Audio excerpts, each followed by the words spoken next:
البته خوره پلان کریان جی بتن سری خو و گوامه کیلومتران ری بچن پراوچه می دیجله لناوچه پیرانه لگوند زغور خوره سیرانه کی بکن و حاضریا خو کر شورت خو کر هم بریکتن هاتن آورا به شورت هم انجق دکارن حتی ورورن جورشوندا کتنا وی گوندی به شورت نپیکنه سدم چیه سدم vay ketine vî gundî ya bi şort bi her awayî qedexeye.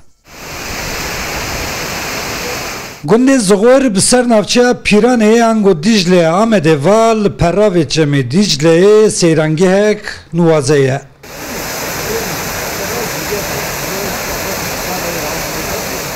Di geliyê Kurd de di nav dar û daristanên Berrû, Kizvan û Beîfan da bi dengê têr û tevalan به آوا خوی اوک جمعت به هنکایا خوی و به سروشتک دستلی نکتی گنده زغور دمکد روتایا گشتیارین خواه جهیدایا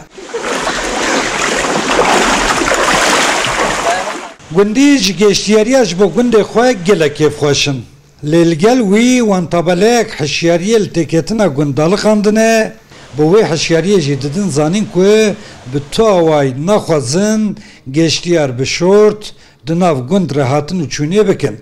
Faksarım evçi tabela nivisi.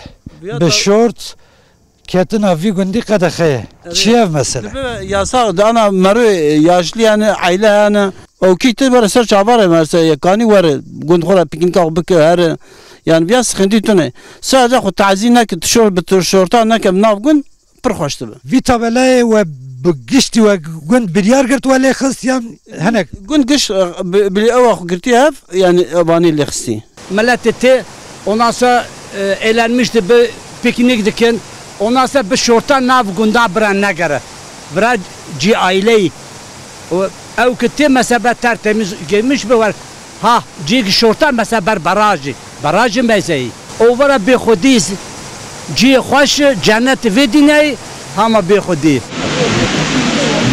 Gleşak u geştiyar seyrengeye değilin ji yek şibabetan ekwe gundi je gelek nigeranın. Her çberwi ev du da xwazin xwe berdevam bilev dikin û dibêjin. Yek bira geştiyar di nav gunde şort xwe nekin, a duyan jî bira çopên xwe li seyrengehê nevêjin û xwezeya gund têk nebin. Em kesîra nabikin meyveran bira çöpe xun navê her derî piknikçikti bira werin ser çavê mes bira werin gund zaten serbest herkes yalnız çöpe xu davêjin em pir rahatsız dibin.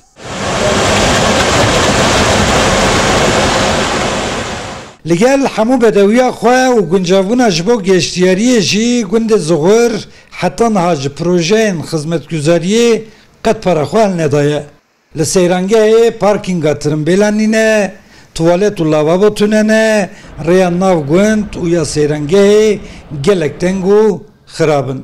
Her wiha ciyê rûniştinê ya ji bo geştiyaran jî qet nehatine çêkirin. Vê dera cennet ki veşartiye em qayîle herkes bibîne ama yetkilî jî bên vê dera piknik alanı ondan sonra ciyê millet araba park bike özellikle park sorunu ondan sonra ulaşım sorunu em qayîlen vê dera ew bikin. Niha gundî û geştiyar bi hevra ji şaredariya bajarê mezin a Amedê û ji şaredariya Pîranê û ji pêwendîdaran daxwaz dikin ku erka xwe pêk bînin dest bavêjin gund û seyrengehê hemû projeyên pêwîst yên ji bo geştiyariyê bi cih bînin ku gundê wan bibe navendek sereke a geştiyariyê.